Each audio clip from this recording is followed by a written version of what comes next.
Tuition ගුරුවරු විදියට උපකාරක පන්ති ගුරුවරු විදියට අපි අධ්‍යාපන ප්‍රතිසංස්කරණය විය යුතුයි අධ්‍යාපනය නව්‍යකරණය විය යුතුයි කියන මතේ ඉන්නවා. ඒ කියන්නේ අපේ බෞද්ධ දර්ශනය, එතකොට අපේ සංස්කෘතිය ඒක රකිමින් මේක ඉස්සරහට යන්න ඕන. නමුත් අපි දැක්ක වර්තමානයේදී අධ්‍යාපන ප්‍රතිසංස්කරණ යම්කිසි මේ සදාචාරවත් නොවන තැනකට තල්ලු වෙනවා. පළවෙනිම දේ තමයි අපි ලෝකයේ තරංකාරීත්වයක් එක්ක අපි ඉන්නවා. ඉතින් මම හිතනවා මේ අධ්‍යාපන ක්‍රමය ඇතුලේ ලෝකයේ තරංකාරීත්වයක් එක්ක අපි හැඩගැහෙනවා. මේ අපේ අධ්‍යාපන ක්‍රමේ ප්‍රශ්නයක් නෑ.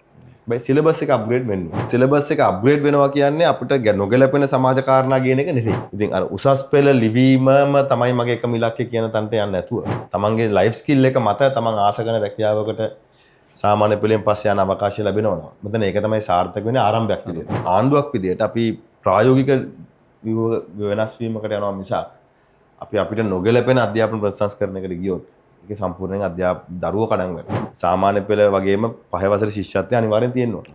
හැබැයි ශිෂ්‍යත්වයේ ලිවීම අනිවාර්ය වෙන්න ඕනේ නැහැ.